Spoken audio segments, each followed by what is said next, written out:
Hi friends, నేను మీ వీరాంజనేయులు. ఈరోజు మనం చెప్పుకోబోయే దేవాలయం శ్రీ తీర్థాల గంగా భ్రమరాంబ సమేత సంగమేశ్వర స్వామి దేవాలయం.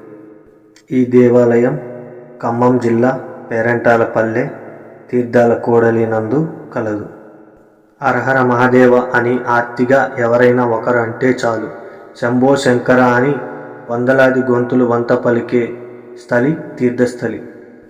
ఆకేరు, మున్నేరు, బృగ్గేరు అను మూడు చిరు నదుల కలయికతో ఏర్పడినటువంటి త్రివేణి సంగమంలో స్వామివారు స్వయంగా వెలిశాడు కనుక సంగమేశ్వర స్వామిగా పిలుచుకొని పూజించుకుంటారు భక్తులు. శివయ్యకి శివభక్తులకి ఏ మధ్యవర్తి అవసరం లేని జనాధీశ లోకేశుడు వెలసిన క్షేత్రం శ్రీ సంగమేశ్వర క్షేత్రం. ఈ క్షేత్రంలోని ఈశ్వరుడు బ్రహ్మసూత్ర లింగంగా స్వయంభూగా ఇక్కడ వెలిశాడు. ఈ దేవాలయం పల్లె పట్టణ ప్రజలకు ఒక చక్కని కూడలి. నేటి పురాతన దేవాలయం 250 సంవత్సరాల క్రితం ఆయుర్వేద వైద్యులు అనారోగ్య బాధితులకు అవసరమైన ఔషధ మూలికల కోసం అన్వేషించగా పరమేశ్వర లింగాకారం సాక్షాత్కారమైందట. ఆ శివలింగమే నేడు మనం దేవాలయంలో మూల విరాటుగా పూజించుకుంటున్నాము. ఈ క్షేత్రంలో ప్రతి సంవత్సరం కార్తీక మాసంలో తీర్థాల కూడలి అద్భుతంగా జరుపుతారు. పరమేశ్వరుని కృప పొందేందుకు సులభమైన మార్గాలలో లింగార్చన.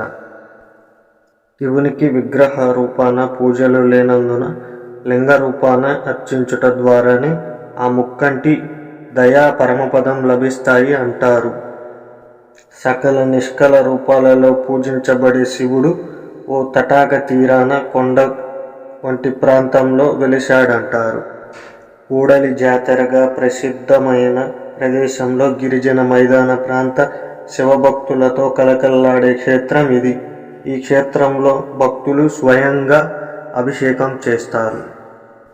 ఏనాడో కొన్ని వందల సంవత్సరాల క్రితం అత్రిమ మహర్షి, ముద్గుల మహర్షి, భృగు మహర్షి అను ముగ్గురు ఓ ఆధ్యాత్మిక క్రతువుకై ఇటుగా వెళ్తూ ఈ 3 నదుల సంగమ స్థలిలోని ఒక చెట్టు కింద విశ్రమించారట. వారి వద్దకు ఒక సిద్ధుడు వచ్చి, ఇటు రండి, ఈ చెట్టు కింద కూర్చోండి అని చెప్పి కనిపించకుండా పోయాడట. వారు ఆ చెట్టు కింద త్రవ్వి చూడగా ఒక చక్కటి భవ్యమైన లింగాకారం కనిపించిందట. ఆ లింగమే ఈ తీర్థాల సంగమేశ్వర మూల విరాటుగా వర్తిల్లుతుంది. చిరుచిరు నదుల సంగమంలో కనిపించాడు కనుక సంగమేశ్వరునిగా పిలుచుకుంటారు భక్తులు. కొలవబడుతున్నాడు.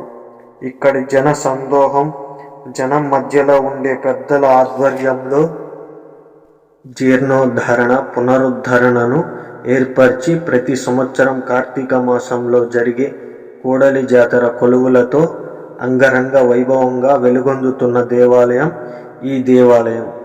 ఏ దేవాలయంలోనైనా దేవునికి భక్తులకి మధ్య అర్చకులు ఉంటారు. కానీ ఈ దేవాలయంలో శివయ్య జనం అందరివాడు.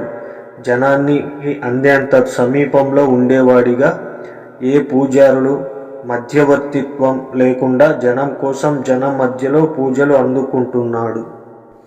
ఈ దేవాలయం ఎత్తైన కొండపై చక్కటి పాలవట్టంపై నునుపైన లింగాకృతిలో ఎత్తుగా బ్రహ్మసూత్ర లింగంగా నెలకొన్నాడు. భక్తులు ఎవరైనా జాతి మత భేదం లేకుండా ఈ ఆలయంలో శివుణ్ణి స్వయంగా పూజలు నిర్వహిస్తారు.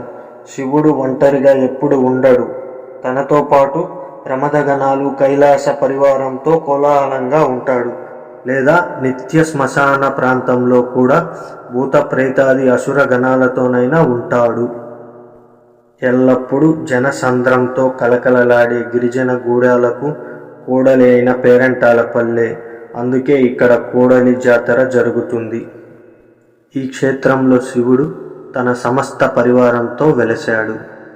ఈ క్షేత్రంలో అనేక ఉపదేవాలయాలు ఉన్నాయి. అవి గణపతి దేవాలయం, పార్వతీ అమ్మవారు దేవాలయం, కుమారస్వామి దేవాలయం, నవగ్రహ కూటమి దేవాలయం. ఇంతటి పరమ పవిత్ర ఆరామంలో శివయ్యని పునః దర్శనం పొందాలని ఆకాంక్షిస్తూ please like, share and subscribe. Please support me.